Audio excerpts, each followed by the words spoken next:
మండి బేకరీలలో కాలం చెల్లిన తిను పదార్థాలు, కుళ్ళిన గుడ్లు, అపరిశుభ్రతలపై ఫుడ్ సేఫ్టీ అధికారి పి స్వాతి ఆకస్మిక తనిఖీలు చేపట్టి కేసులు నమోదు చేశారు. యాదాద్రి భువనగిరి జిల్లా పట్టణ కేంద్రంలో సోమవారం సాయంత్రం ఆకస్మికంగా తనిఖీలు చేయడంతో ప్రభుత్వం నిషేధించబడ్డ 3 కిలోల గుడ్లతో తయారు చేసిన మయోనైస్ ను అక్కడికక్కడే ధ్వంసం చేశారు. ముఖ్యంగా ఫుడ్ లైసెన్స్ ప్రదర్శించాలన్నారు. మానవ జీవితాలకు ప్రమాదకరమైనటువంటి నిర్వహణ పరిస్థితులపై యాజమాన్యాలు హెచ్చరించారు. రవ్వ, పిండి ఆహార పదార్థాలతో అనవసర పదార్థాలు ఉండడంతో పురుగులు పట్టి రక్షణ జాలం లేక స్టోర్ రూమ్ నేరుగా బయటకు తెరిచి ఉండడంతో ఎలుకలు, పురుగులు, దుమ్ము, తేమ ప్రవేశించే అవకాశాలపై సూచనలు చేశారు.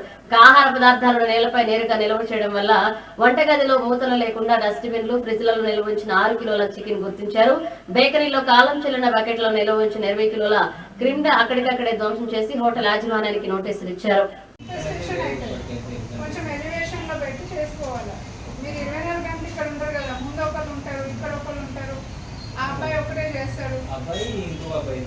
చెప్పలు వేసుకొని లోపల వచ్చి చేయొద్దు. నువ్వు అదే చెప్పలు వేసుకొని వాష్రూమ్కి వెళ్తావు. మీ లైసెన్స్ కాపీ తీసుకురండి.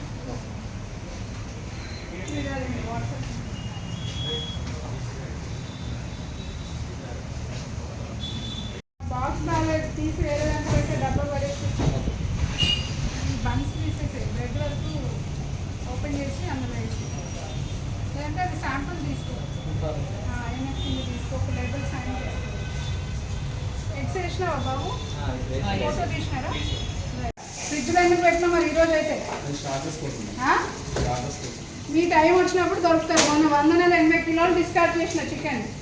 ఎవరు చెప్తున్నాను? ఇది బయటకి బాబు. వండిన ఫుడ్ ఎందుకు కదా ఫ్రిడ్జ్లో పెట్టాల్సిన అవసరం ఏముంది? వండిన ఫుడ్ని ఆల్రెడీ కుక్డ్ కదా, అది మ్యారినేట్ కూడా కాదు. ఏం అవసరం మీకు ఫ్రిడ్జ్లో పెట్టడానికి? ఆ బకెట్లో ఏంటి బాబు? క్యాబ్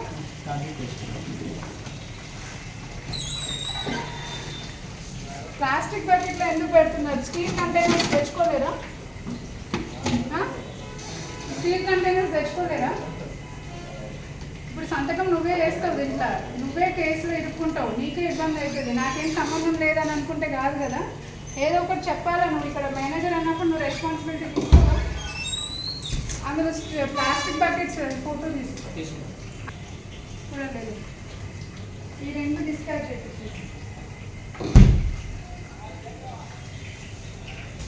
పుష్లో దాంట్లో అంతే కదా. ఏం చేస్తున్నారు?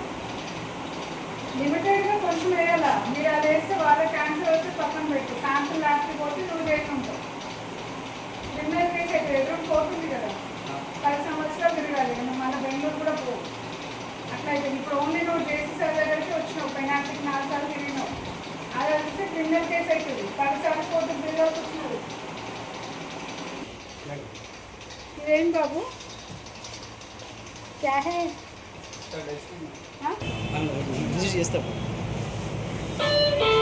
అట్లే డైరెక్ట్ ప్యాక్ చేసిస్తే పిల్లలు తింటారు, బ్రెడ్ పేషెంట్స్ తింటారు. ఫుడ్ పాయిజన్ కాదా? మరి ఎన్నిసార్లు చెప్పాలయ్యా మీకు? భువనగిరి అంతా ఇదే కదా. అంటే నేను ఇన్ఎఫిషియంటా? మీ భయం లేదా? ఏంటి నాకు అర్థం కాదు. అన్ని బేకరీస్లో ఇదే పరిస్థితి ఉంది. సీజ్ చేయాలా? బేకరీ చాలా ఇంపార్టెంట్ కదా. ఇట్లాను ఆ ఏంటో ప్యాకెట్ చేసి స్ప్రేడ్ అయ్యి